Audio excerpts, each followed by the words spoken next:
scientific theory is in opposition to the God theory?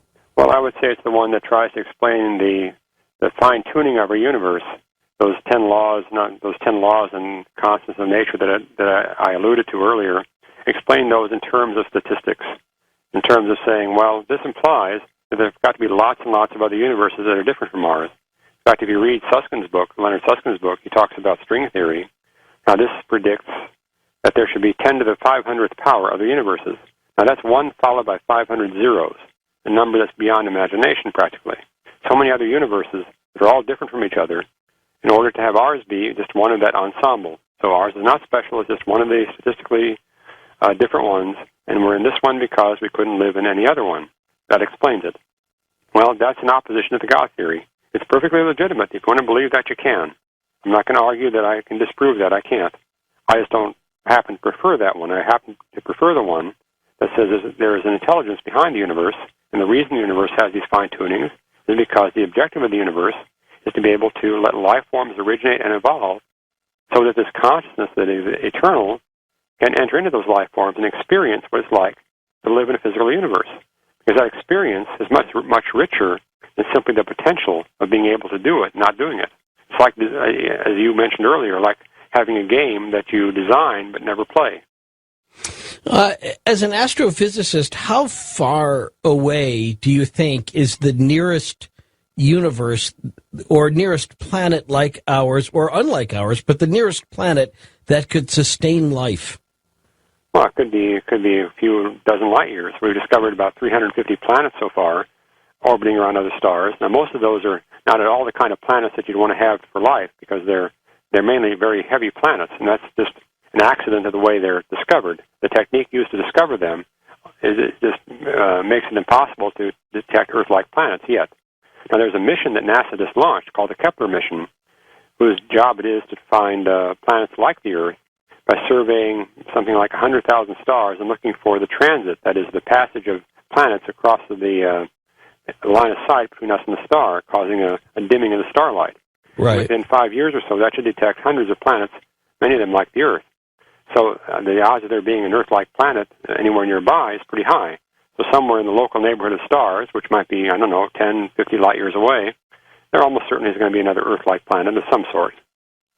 And that's interesting in that, in particular, if we're looking at the distance that we enjoy from the sun, that if we were as close as Mercury, there couldn't be any life that would sustain on this planet, or if we were further away, like Neptune, that there wouldn't be sustainable life, and so that there's some sort of almost magic distance between a planet and a sun in order for there to be the perfect ingredients for life? That's right. There is what we call a habitable zone, which is where a planet would receive just the right amount of radiation from a star so that the temperature is right for water and carbon chemistry to be able to function and life to originate. So you need just the right kind of conditions, both in terms of the actual physical situation of the planet and how it's located with respect to the star. And that habitable zone would change in distance depending on the temperature of that sun. That's right. The different kinds of stars have different amounts of radiation, and so you'd want a star pretty much like our sun, or a little bit smaller, not some star that's enormously bright, because the really bright stars tend not to live very long. They have very, very short lifetimes. You want a stable environment for billions of years for life to evolve. What's a short lifetime in astrophysics? 100 million years. 100 million years. Yeah, that's pretty short astronomically. And that's too short astronomically in order for life to grow and evolve. That's right. Life has had a little over 4 billion years on the Earth, so I guess that's about the right length of time. Although that could go back to that theory about how if the sun were breaking down and that Earth-like planet that was orbiting knew it, that necessity being the mother of invention, they might have the same amount of intelligence as we have. They just have a greater inspiration to try to get away from that sun before it goes out. I suppose so. Well, it's just me reading too many comic books, I guess. And so the astrophysicists are going to be able to. They know where the suns are. They just haven't been able to measure yet how many Earth shadows, as it were, are passing in front of that sun to be able to see who might be, how far away the next universe is that would have a habitable zone. Well, don't confuse distance from the Earth with the universe. We're talking about the stars that we're looking at with the Kepler mission are all in our universe. Our universe is huge. And the galaxy we live in, the Milky Way galaxy, that alone has 400 billion stars in it. So there's lots of opportunity even within our own galaxy. Of course. Yeah. Sorry, that I definitely shows you again. Sometimes I struggle with being able to keep all of these definitions in my mind, and it's so interesting yet at the same time. So if that's as far away as we would have to go, that perhaps would it be possible that within our children's lifetime or our grandchildren's lifetime that we might be able to get a ship of some sort to one of those planets if we had the right propulsion system, if we were able to harness, say, dark energy, we might be able to make it to one of those planets? Well, there are two obstacles. One is that the kind of propulsion we have today is just impossible to work because propulsion requires that you carry a propellant along that you throw out the back of the rocket. Well, the further you go, the more propellant you have to carry. And pretty soon you're carrying propellant, just propel the propellant. It gets to be literally astronomically impossible. Right, but but coming up with a different propulsion system, could we do it?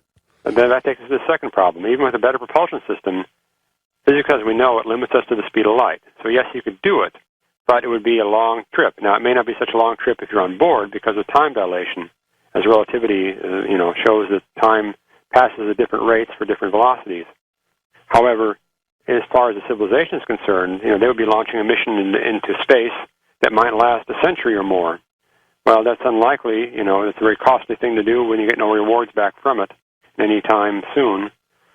So there are the obstacles of the limit of the speed of light in addition to the propellant problem. So it's a difficult thing.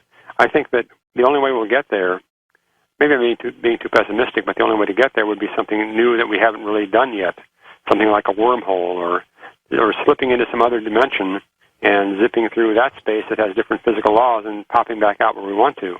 That's the sort of wild ideas that come out of string theory because there you talk about other dimensions that they have very different properties than ours. So it could be something totally radical like that gives us the ability to go there. And wormholes themselves are still theoretical, correct? Correct, yeah. No one's ever discovered a wormhole. Okay, so we don't even know where the nearest wormhole might be. No. Right, okay.